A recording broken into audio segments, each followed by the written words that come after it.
Hello everyone, मैं फिर से आज हुआ एक न्यू एक्सप्लेनेशन वीडियो के साथ। तो इस वीडियो के अंदर मैं एक्सप्लेन करूंगा battle through the haven season 7 part 259 को। जैसे कि हमने पिछले एपिसोड में देखा, फाइट खत्म हो चुकी थी। इसके साथ ही सभी लोग आ चुके थे एक बार फिर से ई फैमिली के अंदर। वहाँ आने के साथ ही सभी लोग आपस में बातें करने लगते हैं। तो अब आगे इस एपिसोड की शुरुआत में सावन को रियलाइज हो गया था कि उसे सबसे पहले अपनी स्ट्रेंथ पे काम करने चाहिए, उसके बाद ही वो अपने फादर और अपने मास्टर को छुड़ा सकता है। इसीलिए सावन का पूरा फोकस आ चुका था पिल कंपटीशन पे। पिल कैथरिंग में उसे किसी भी तरह से पार्टिसिपेट करके उसे 3000 बर्निंग फ्लेम चाहिए था ताकि वो अपनी स्ट्रेंथ को और भी बढ़ा सके। और आज की इस बैटल की वजह से सावन की बॉडी में पूरी तरह से दर्द हो रहा था। लेकिन ये बात अच्छी थी कि सावन की बॉडी को अलग अलग ट्रेजर ने रिफाइन किया था। ये सब सोचते हुए सावन ने अपने ग्लेव्स फ्लेम को एक्टिवेट कर लिया। इसके साथ ही वो अपनी बॉडी को उससे रिफाइन करने लगता है और ऐसे ही करते हुए 2 घंटे बीत जाते और 2 घंटे के बाद सावन को पेन से छुटकारा मिला था, जिस वजह से उसके चेहरे पे बड़ी सी स्माइल आ गई थी। फिर सावन सीरियस होते हुए कहता है, मैं अपनी करंट सिचुएशन के हिसाब से डॉजों की पिक एक्सपर्ट से लड़ सकता हूँ, बट इससे भी पावरफुल एक्सपर्ट मेरे सामने आ गया तो मुझे फाइनल एक्सटर्मिनेशन लोटस का इस्तेमाल करना होगा। उसके बाद ही मैं उस व्यक्ति को हार्म पहुंचा पाऊँ, क्योंकि पिल टावर के अंदर मुझे कई सारे चैलेंज मिलेंगे जिसे मुझे खुद से सामना करना पड़ेगा और वहाँ पर मेरी हेल्प करने के लिए कोई भी नहीं आएगा। इसलिए मुझे अपने स्ट्रेंथ पे विश्वास करना चाहिए। जैसे कि आज का दिन अगर सही समय पे यूनिट न आते तो मैं समझ में नहीं सकता था कि आज क्या हो जाता। इसके साथ ही मुझे गूगल लेंस से भी खतरा है। भले ही वो होल ऑफ सोल जैसे क्रूर मेथड को इस्तेमाल न करे, लेकिन फिर भी मुझे इससे थोड़ा सा बच के रहना चाहिए, क्योंकि इन्हें भी होल ऑफ सोल की तरह जेट पेंडेंट चाहिए। ये सब सोचते हुए थोड़ा सा सावन परेशान हो जाता है। इसके साथ ही सावन को ये भी पता था कि सावन के एंसेस्टर ने गूकुलैंड की काफी मदद की थी, जिस वजह से गूकुलैंड के एंसेस्टर कुछ भी नहीं कर रहे सावनलैंड को। अगर ऐसा ना होता तो वो लोग भी आगे जरूर बढ़ते हैं। और अगर फ्यूचर में गूकुलैंड सावन पे अटैक करता है तो जीते कोई भी, लेकिन सबसे ज्यादा सफर यूनिटी करेगी, क्योंकि एक तरफ उसकी फैमिली होगी तो दूसरी तरफ सावन, जिस वजह से सावन परेशान हो जाता है। वैसे तो ये चीज सावन का एक थॉट था, लेकिन किसी भी तरह से सावन इसे रियलिटी में नहीं बदलने देना चाहता था। ये सब सोचते हुए सावन की नजर डीमन पॉइजन स्पॉट पे जाती है। इसके साथ ही वो अपने मन में कहता है, अभी भी आधा बचा हुआ है। अगर मैं किसी तरह इसे आधा पूरी तरह से रिफाइन कर लूँ तो मैं डॉजों के चौथे स्तर पे पहुंच जाऊंगा। इसीलिए मुझे कोशिश करनी चाहिए, शायद मैं इसे आज रात को पूरी तरह से कम्प्लीटेड रिफाइन कर लूँ। ये सब कहते हुए सावन ट्रेनिंग में बैठने ही वाला था, तभी उसकी नजर जाती विंडो की तरफ, जिस तरफ देखते हुए वो कहता है, अगर तुम आ चुके हो तो तुम्हें छुपने की जरूरत नहीं है, तुम्हें अब बाहर आ जाना चाहिए, मैंने तुम्हें ढूंढ लिया है। अब आवाज सुनने के साथ ही वहाँ पर एक हंसी की आवाज फैल जाती है। वो आवाज कहती है, बिग ब्रदर सावन इतने लंबे समय हो चुका है, लेकिन आप अभी भी सही से रेस्ट नहीं करते,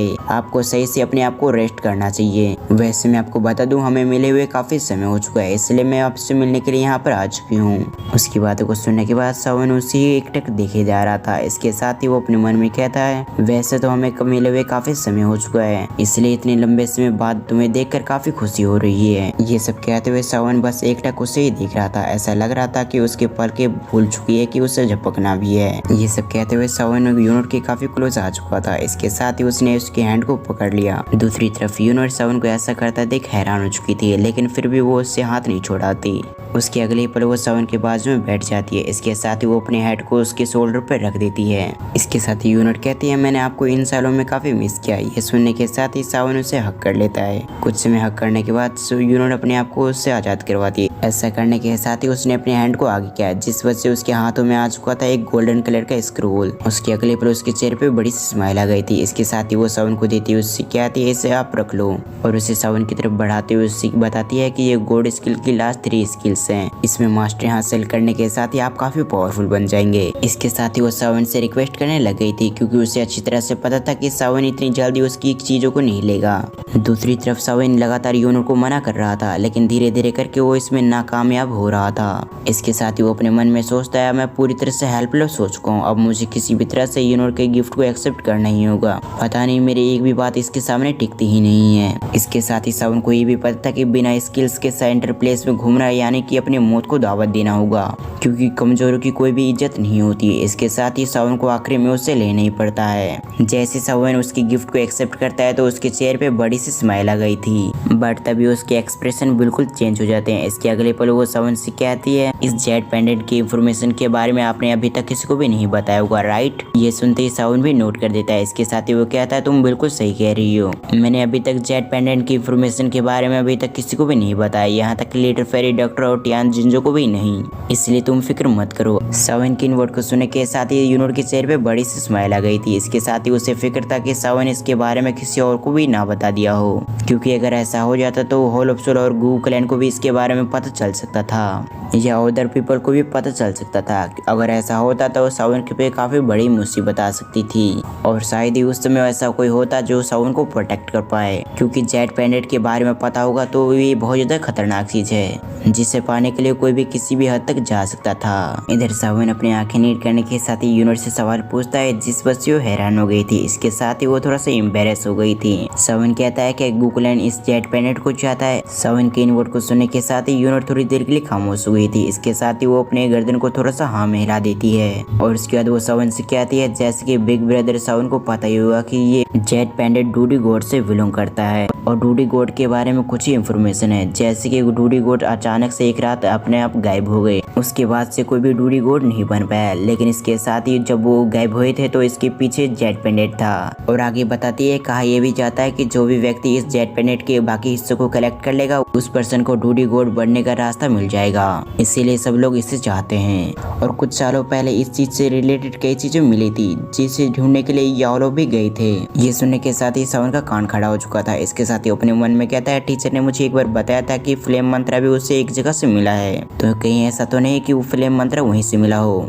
और जिस पर्सन ने डूडी गोड लेवल को आखिरी में अचीव किया था उसने अपने पीछे से एक होल को छोड़ रखा है, जिसे खोलने के लिए सभी जोड़ पीसेस की जरूरत होगी, जिस वजह से सभी बड़े एक्सपर्ट्स इसके अंदर जाना चाहते हैं। वो जाना चाहते थे आखिर इसके अंदर क्या है, और कई सारे लोगों को ऐसा लगता है कि इस होल के अंदर डूडी गोड लेवल कैसे बने इसके अंदर रास्ता है। भले ये चांस कम हो, लेकिन वो सभी इस रिस्क को लेना चाहते हैं, और इस कैटेगरी में होल ऑफ सोल और गूकुलैंड भी शामिल है। अभी बात सुनने के साथ ही सावन इस पे नोट कर देता है। इसीलिए बिग ब्रदर सावन, भले ही आपके पास वो जेट पीसेस है, लेकिन इसके साथ ही आपके पास बहुत ज्यादा खतरा भी है, इसलिए आपके लिए यही अच्छा हो कि आप इस चीज के बारे में किसी को ना बताएं, क्योंकि अगर ऐसा हुआ तो आप पे और आपके साउथ क्लैन पे बहुत बड़ी मुसीबत आ सकती है, क्योंकि साउथ क्लैन पहले जैसा पावरफुल नहीं रहा जैसे कि आपके एंसेस्टर के टाइम में हुआ करता था। इन सभी वर्ड को सुनने के साथ ही सावन हैरान हो गया था। उसे भी बिलीव नहीं हो रहा था कि सावन के एंसेस्टर इतने पावरफुल थे। इधर यूनिट कहती है, इसी रीजन की वजह से गूकुलैंड ने मुझे आपके साउथ क्लैन में भेजा ताकि मैं आपसे किसी भी तरह से जेट पेंडेंट हासिल कर सकूं। आखिरी के इन वर्ड को सुनने के साथ ही सावन के चेहरे पे स्माइल आ चुकी थी। इसके साथ ही वो कहता है, उन्होंने बिल्कुल भी एक्सपेक्ट नहीं किया होगा कि वो मुझसे जेट पेंडेंट तो नहीं ले पाएंगे, लेकिन एक रेयर ट्रेजर को जरूर मेरे हवाले कर देंगे।